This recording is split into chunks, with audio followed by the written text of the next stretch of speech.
राकेश की एक पत्नी थी जो बहुत ज्यादा बोलती है और वह उसके ज्यादा बोलने से बहुत परेशान था। राकेश को पता चला कि जंगल में एक बुद्ध भिक्षु आए हुए हैं। वह अपनी पत्नी को उनके पास लेकर जाता है और कहता है कि मुनिवर कृपा करके आप इसे समझाइए, यह बहुत बोलती है। मेरे माना करने के बाद भी इसका दिन भर इसका मुंह चलता रहता है। इसे कितना समझाता हूँ कि कम बोला कर चुप रहना सीख, लेकिन नहीं, और हर बार इसकी वजह से लड़ाई होती है।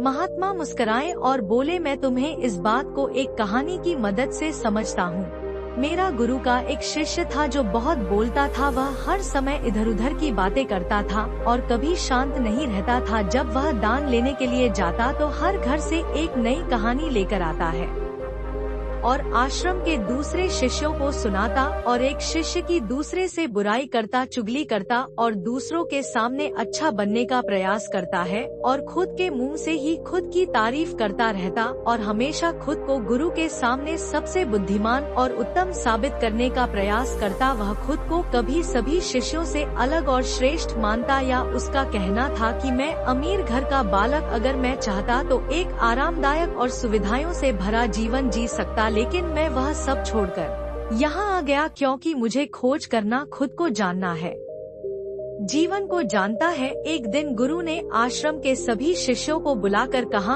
आप सभी को अगले 1 महीने के लिए कोई ना कोई संकल्प लेना होगा। इससे आपकी संकल्प शक्ति मजबूत होगी और आप में आत्मशक्ति का संचार होगा। आप सभी अपने सामर्थ्य के अनुसार कोई भी संकल्प ले सकते हैं, और यदि 1 महीने से पूर्व आप में से जिसका भी संकल्प टूट जाएगा तो वह अपनी पुरानी दिनचर्या में वापस आ सकता है।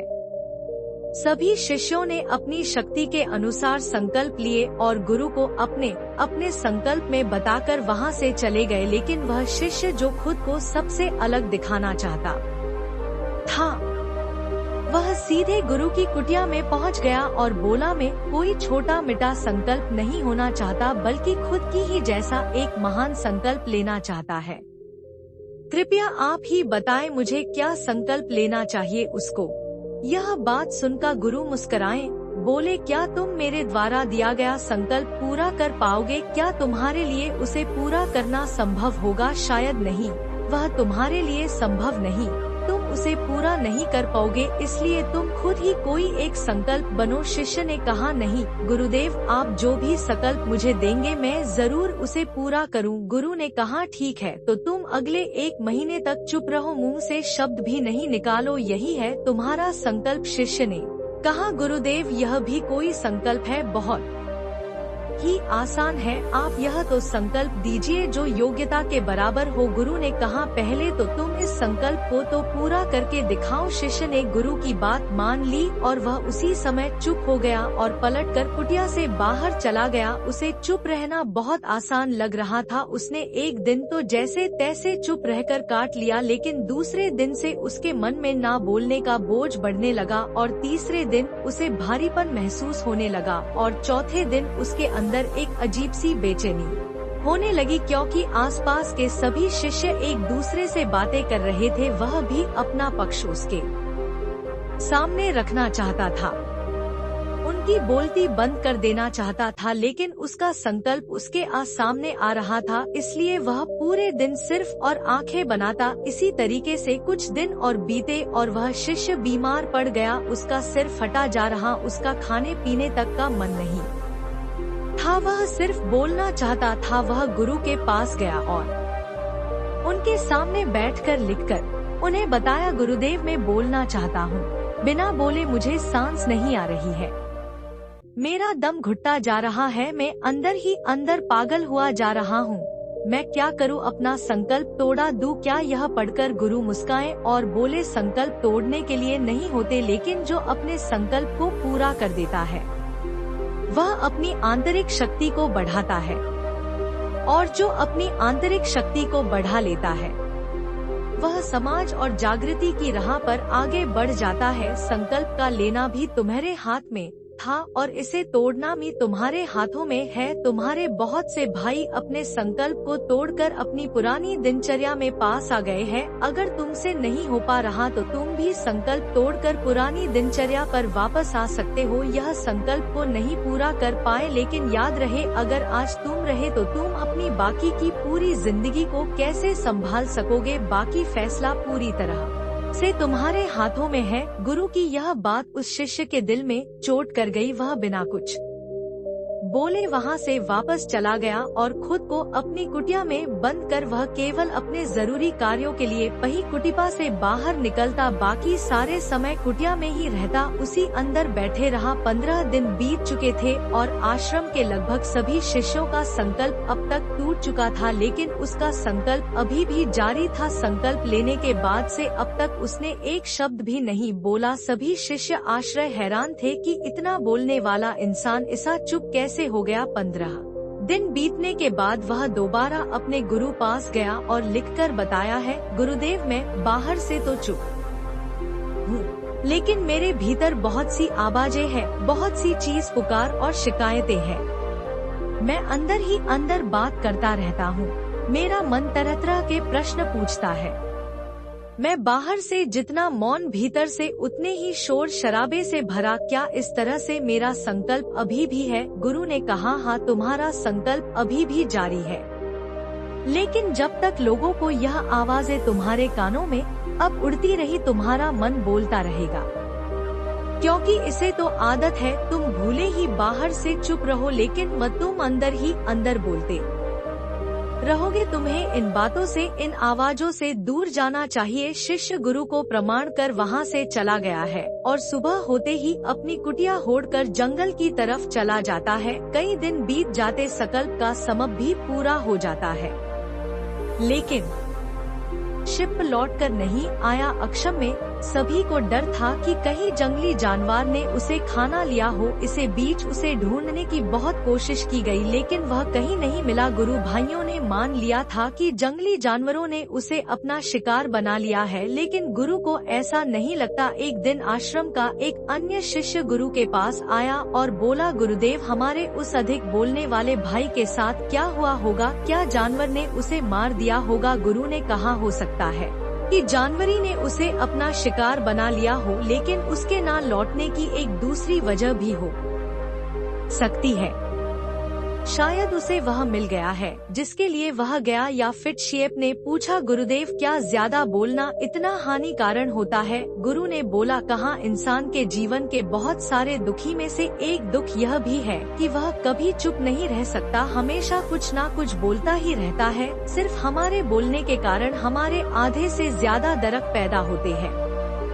हम में से कोई भी चुप नहीं रहना चाहता, हम बस सामने वाले को सुना देना चाहते हैं। जो भी हमारे मन में है सब निकालकर उसके मन में बैठ देना चाहते हैं, उसे समझा देना चाहते हैं कि देख तू गलत है और मैं सही। इस तरीके से सुनने और सुनाने का यह काम जिंदगी भर चलता रहता है, लेकिन इस नासमझी में हम अपना समय, अपना जीवन, अपनी समझ और सबसे महत्वपूर्ण अब कीमती पल जो जिए जा सकते हैं, जिनको अनुभव किया जा सकता है, जिनमें आनंद को प्राप्त किया जा सकता है, यह सब खो देते हैं। लेकिन इसके बदले हमें मिलता क्या है? कुछ नहीं, सब व्यर्थ और बर्बाद हो जाता है। शिप ने पूछा, तो फिर इसका समाधान क्या है? गुरु ने कहा, पूरा जागरूकता के साथ अपने विचारों को देखना वही एकमात्र तरीका है। सारी मानसिक समस्याओं का वर्तमान में रहकर चिंतन करना, पूरी जागरूकता के साथ अपना काम करना जिंदगी में चमत्कारिक बदलाव ला देता है। उसके बाद शिष्य गुरु से अपने प्रश्नों का उत्तर पाकर उनको प्रणाम करके वहां से चला गया। उस शिष्य को आश्रम छोड़कर पास 4 महीने का समय बीत चुका था, लेकिन उसकी कोई खबर नहीं।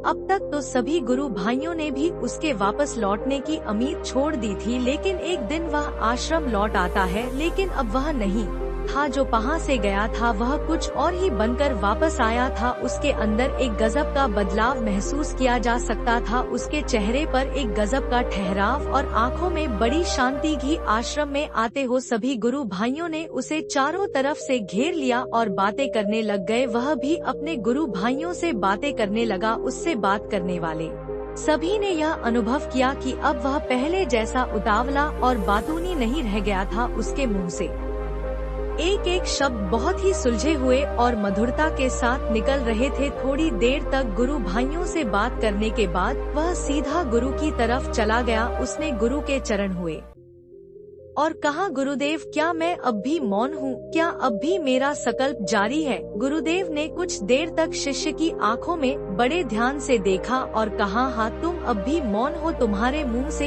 एक भी शब्द निकल नहीं रहा और तुम्हारा संकल्प अभी भी जारी है। शिष्य ने कहा, गुरुदेव, जब मैं आश्रम से गया तो मैं मुंह से तो चुप था, लेकिन मेरे अंदर बहुत सी आवाजें थी। मन में बहुत से प्रश्न थे और वह बंद नहीं हो रहे थे। तो मैं जंगल में चला गया इस उम्मीद से कि वहाँ मुझे शांति मिलेगी और मेरे मन की बकबक कम हो जाएगी। लेकिन मैं जितना एकांत में जाता गया, मेरे अंदर की आवाज उतनी ही तेज होती गई। मेरे भीतर की पुरानी से पुरानी आवाज मुझे सुनाई देने लगी। तब जाकर मैंने महसूस किया कि मैं कितना गलत कर रह गया। जब मैं अपने परिवार वालों, दोस्तों को और गुरु भाइयों को बुरा भला कहता था तो उस समय मुझे लगता था कि मैं सही कह रहा हूँ।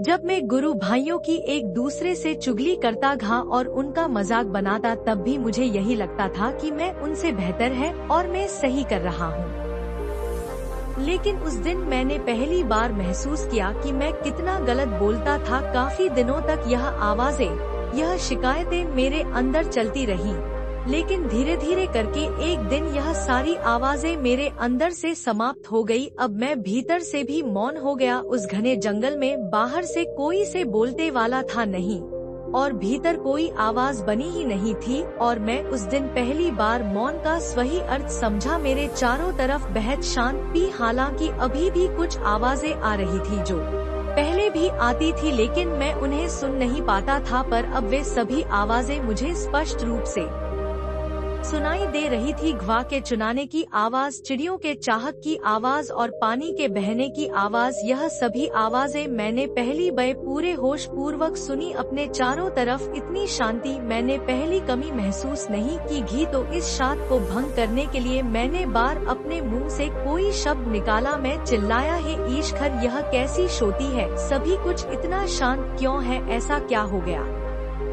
लेकिन मेरे चिल्लाने के बाद भी शांति भंग नहीं हुई।